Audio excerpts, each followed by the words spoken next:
but like a lot of people from Chile and Argentina and Mexico and Colombia.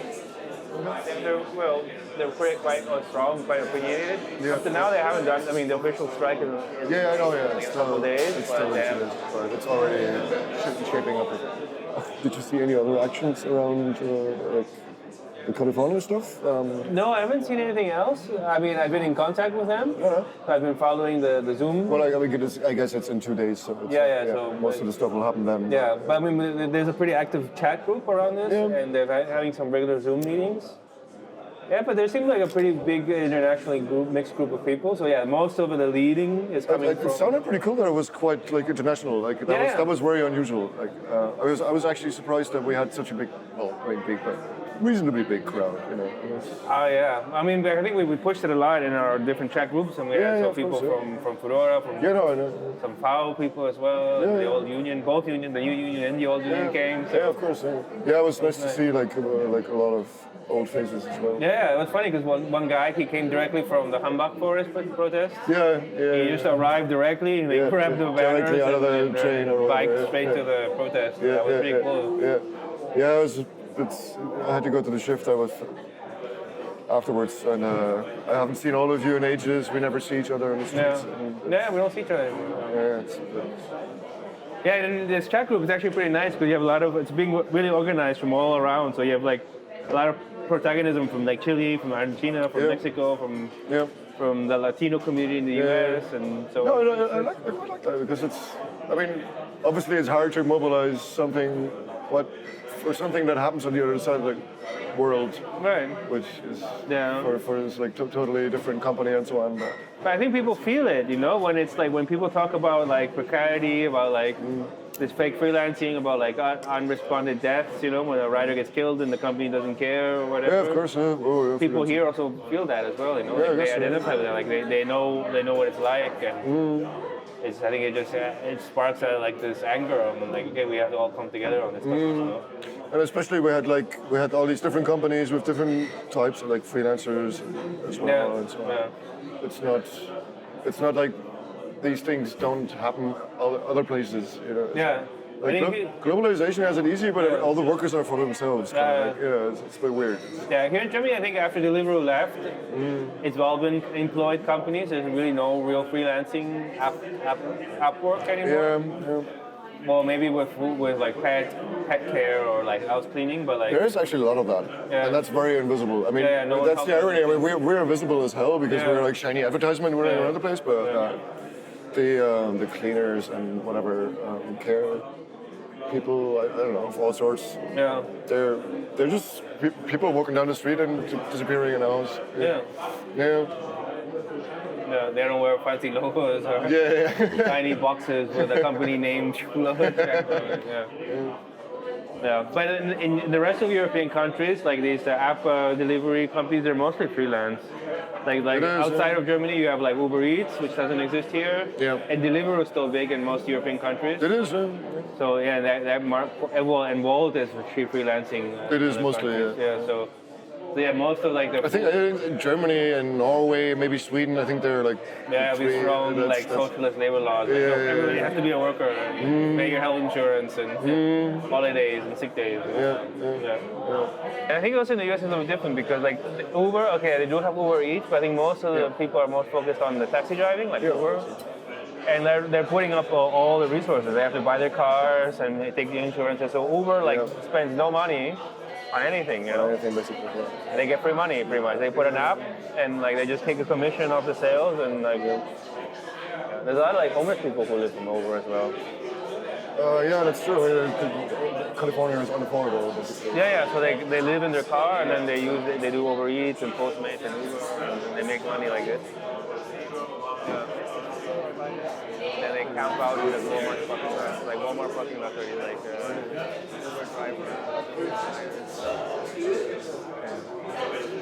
So, talking about the app right now, right? Yeah. You wanted to show me, last time we didn't have time, you wanted to show me how the app works. It's collecting data? Yeah, it's crazy. Like it's a surveillance machine, I guess. I don't know anything for sure, but it's collecting GPS and stuff, so I can show you. I'm trying to get deactivate some rights for it. But it needs strange rights to work, so it collects. The GPS it needs to track your route from the restaurant to the customer. Yeah, I guess so. Yeah. But additionally, it wants to have access to my what's called telephone. I guess it's like even to my contacts and stuff, which is really strange. And I wanted to have access to my microphone, I guess, but I denied it. And what is strange is that even though when I close it, sometimes messages keep popping up that it's somehow still active and somehow trying to get access to my GPS. And just recently, the company released a mail about giving access, GPS access to the app, like all the time, because then it would work better. And they promised not to use it when we are not on shift. All the time means even if you're on vacation or if you're sick. Yeah. So there's like you can differentiate, choose if when you're using the app, it can use GPS or it can always access GPS. Yeah. And they like promised that they won't use it if it's not necessary. But but you can't know. No. Okay. And I really feel strange about talking on this phone while like working. Yeah. But I have to talk to the customers and stuff, and it's really strange. I would feel better with having like a real dedicated work phone that I can shut down when I come home or when I'm on holidays. And here it's always like this app seems to be always running, collecting data, and it's really strange. And how's your communication with the company? Is it also through the app? Or does it work? Like basically it's everything through the app. Okay. You got a phone number as well and a mail address, but normally there's no reaction. So you're supposed to communicate through the app. But the app doesn't give you any feedback, so you don't know if the message you just wanted to send was really sent, and if somebody received it. And then you won't get any answers through the app. You will maybe later on, maybe a day later, maybe a week, you will get an email or not. So it's like a black hole of information. You put a lot of information inside and you never know where it's ending up. And you also don't have like a record of the conversations you are having? No, there's no record at all. It's really... How do you deal with it? Do you make screenshots or...? Yeah, it's definitely. You have to like document everything, especially when you're having problems. Like the company is really bad at problems. So when it's about your working time or having problems with delivering, always take screenshots. Otherwise, there's no chance. Like sometimes there are problems with your shifts. Sometimes there's a problem with this and that. I don't know what's about, if it's a problem or not.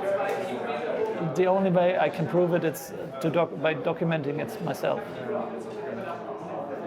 And this is really hard, when you're like riding on a bike and you're busy like trying to deliver fast, and then you have to think about, oh no, maybe I'm having a problem with Lieferando, and Lieferando really can't solve problems and conflicts. And I'm getting not any feedback, so I have to document everything. And it really sucks. Did you have problems at some point? Did you already have problems once with the communication yourself? Yeah, like I had like shifts that were I planned differently, and that were bumped, and I tried to.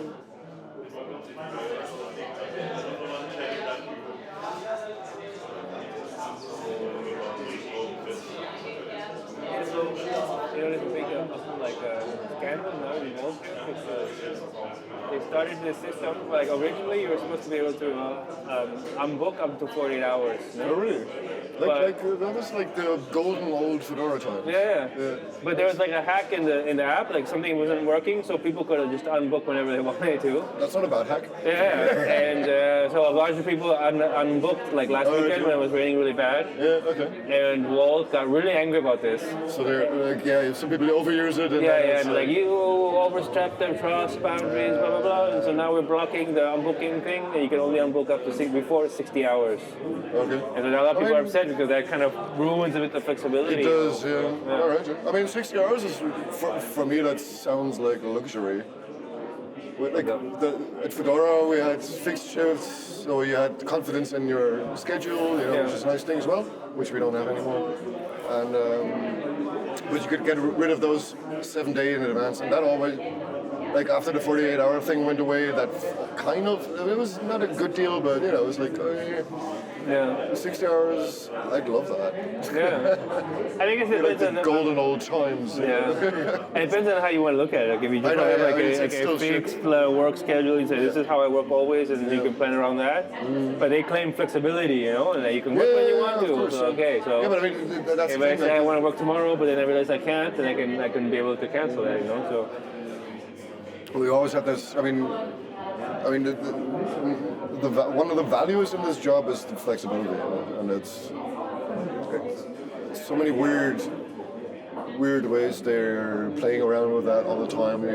That's one of the reasons like people constantly need to like pay attention to what's going on. Right. Because like, oh, what, I can't do this now, or because I was relying on doing it that way, or because you're given, I don't know how the system works, but at like Fedora, the old times and Lieferando now, you were given shifts, and then this 48-hour rule was great because you had like 2-hour shift in the middle of the day and 2 hour in the night.